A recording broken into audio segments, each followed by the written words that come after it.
හොඳයි අදත් අපි සම්බන්ධ වෙනවා Go English YouTube channel එකෙන් ඔයාට අරන් එන අලුත් පාඩමකින් The past perfect tense grammar class එකේ අපි present perfect tense ඉවර කරලා තියෙන ළමයි අද අපි කතා කරන්න හදන්නේ past perfect tense ඊට කලින් present perfect tense එකේ summary එකක් සාරාංශගත කිරීමක් බලමු අපි ඉගෙන ගත්තේ මොනවද කියලා වාක්‍ය රටා හතරක් අපි ඉගෙනගෙන තියෙනවා ඒ හතරම අපි අද සාකච්ඡා කරනවා කෙටි වෙලාවක් තුල positive sentence එක කෙක්ෂන් එක නෙගටිව් කෙක්ෂන් එක පොසිටිව් සෙන්ටෙන්ස් එකක් ගත්තොත් අපි පළවෙනි වාක්‍යය බලන්න finished නිම කරලා නැත්නම් අවසන් කරලා you have finished it ඔයා ඒක ඉවර කරලාද කියලා අහන්නේ කොහොමද have you finished it ඉවර කරලා නැහැ you haven't finished it ඉවර කරලා නැද්ද haven't you finished it තව ඒක වචන ස්වරූපයේ වාක්‍යයක් ගන්නවා නම් mother has cooked මොකද verb එක cooked උයලා අම්මා උයලාද has mother cooked උයලා නැත්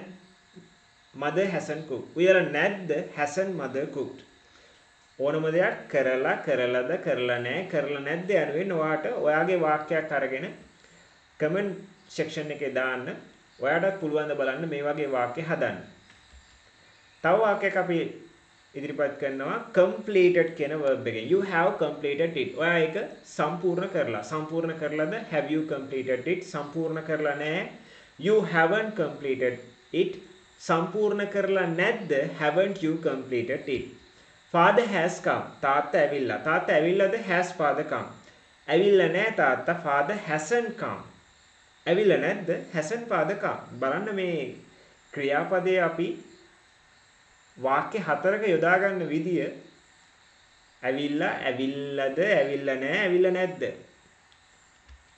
ඔයාලත් ඒ වගේ වාක්‍ය හදන අවස්ථාවක් දෙනවා homework එකක් ලියා ගන්න you have passed it කියන වාක්‍ය ඔයා ඒක පාස් වෙලා සමත් වෙලා ඔයා සමත් වෙලාද සමත් වෙලා නැහැ සමත් වෙලා නැද්ද යනුවෙන් වාක්‍ය ගොඩනගිය යුතුයි තව වාක්‍යයක් දෙනවා ඒක වචන ස්වරූපේ she has made tea ඇය තේ හදලාද තේ හදලා නැද්ද යනුවෙන් ඔයාට වාක්‍ය තුනක් ගොඩනැගිය හැකියි.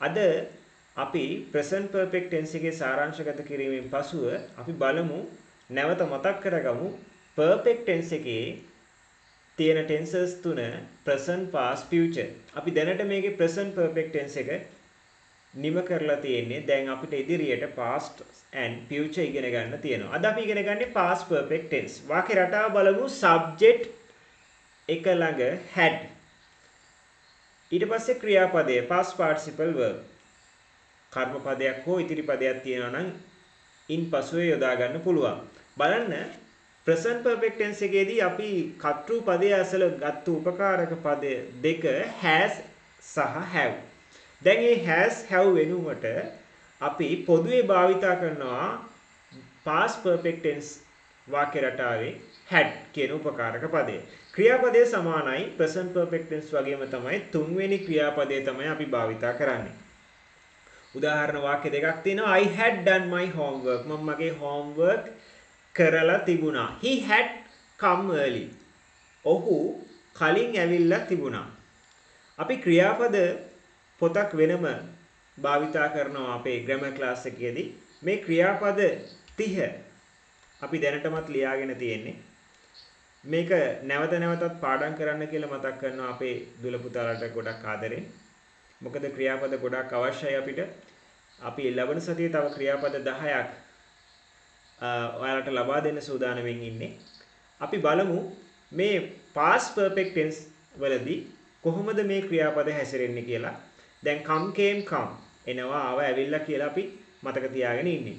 දැන් කවුරු හරි ඇවිල්ලා තිබුණා. somebody had come දැන් අපි somebody has come යනුවෙන් present perfect tense එකේදී වාක්‍ය රටා ලිව්වට දැන් මෙතෙන්දී අපි ඇවිල්ලා තිබුණා යන අර්ථය ගන්න ඕන somebody had come තාත්තා කලින් ඇවිල්ලා තිබුණා father had come early එයා කලින් ඇවිල්ලා තිබුණා he had come early we had come අපි ඇවිල්ලා තිබුණා they had come එයාලා ඇවිල්ලා තිබුණා take took taken දැන් මේකෙදී taken කියන අරගෙන කියන verb එක අරගෙන තිබුණා යනුවෙන් අපි භාවිතය යොදාගන්නේ past perfect tense අවස්ථාවේදී I had taken my lunch. මම මගේ lunch එක අරගෙන තිබුණා. You had taken it. ඔයා ඒක අරගෙන තිබුණා.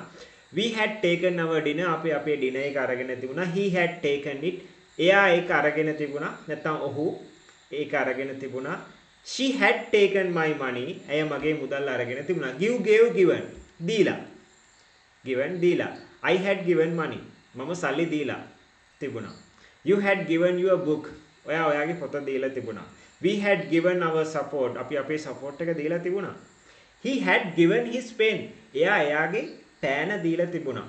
She had given her bag. ඇය ඇගේ බෑගය දීලා තිබුණා. ඔන්න ඔයාලට තියෙනවා වාක්‍ය 10ක් present perfect tense එකෙන් ඔයා කරන්න ඕනේ මොකද්ද? past perfect කරන එක.